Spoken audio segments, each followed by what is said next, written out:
What does God mean when he says, "My ways are higher than your ways" in Isaiah chapter 55 verse 9? God's infinite thoughts are far greater than our limited ability to comprehend them. Isaiah chapter 55 verses 8 to 9 says, "For my thoughts are not your thoughts, neither are your ways my ways. As the heavens are higher than the earth, so are my ways higher than your ways and my thoughts than your thoughts." The psalmist exclaimed, "How precious to me are your thoughts, God! How vast is the sum of them!" God's thoughts and his ways don't always make sense to us, but we can rest in the knowledge that he is always good, and, therefore, everything he does is good. There is an old Hebrew fable that Rabbi Akiba was compelled by persecution to wander in the wilderness.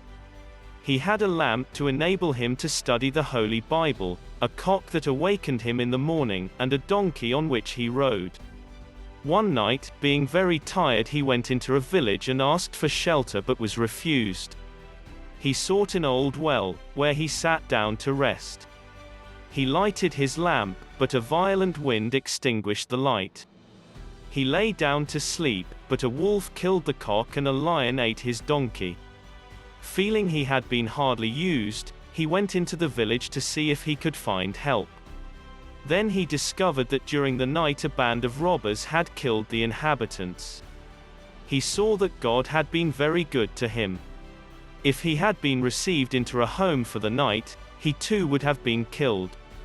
If the light had not been blown out, he would have been discovered by the robbers. If the cock and donkey had not been destroyed, they would have revealed his presence.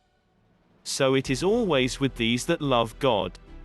The human heart is filled with questions for God. Why? When? How? We often wrestle with faith because of those questions. How can we fully trust a God we don't understand? How can we have faith when God's ways seem even cruel at times? When we try to comprehend God's ways, we can become frustrated. His ways are higher than our ways, and his actions often do not make sense to our earthbound minds.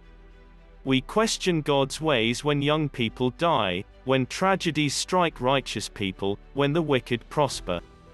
So we beat on heaven's door with our demand for answers, and no answer comes but this one: "My ways are higher than your ways." The key to finding peace with ways that we don't understand is in Psalm chapter 131. "My heart is not proud, Lord, my eyes are not haughty. I do not concern myself with great matters or things too wonderful for me. But I have calmed and quieted myself. I am like a weaned child with its mother. Like a weaned child I am content."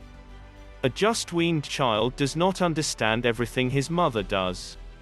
She may correct him, take him to the doctor for vaccinations, and tell him no when he wants something very much. But he trusts her and loves her because he knows she loves him. He rests on his mother in complete humility and trust in her superior wisdom and provision. That's what we must do with God when his ways are beyond our comprehension. If we try to understand God's ways from earth looking up, we won't find many answers. Instead, God left us a clue in the word higher. His ways are not merely different from ours, they are higher, better, superior. They exist on a grander scale. He parted the Red Sea because it fit his plan for Israel, Exodus chapter 14 verse 21. Psalm chapter 66 verse 6. He made the sun stand still so Joshua's army could defeat their enemies, Joshua chapter 10 verses 12 to 13. He sent an angel to let Peter out of jail, Acts chapter 12 verses 6 to 10. But he allowed James to be executed, Acts chapter 12 verse 2. God has allowed some of his faithful servants to suffer terrible fates, even though he could have delivered them if he chose, Hebrews chapter 11 verses 32 to 40. When we try to make sense of these events with our natural minds, we won't get anywhere. Instead, God invites us to come up higher and learn to see life from his perspective. God's ways are higher than our ways because His ways are always part of a bigger plan. We see only our small piece of the puzzle. God sees the finished work.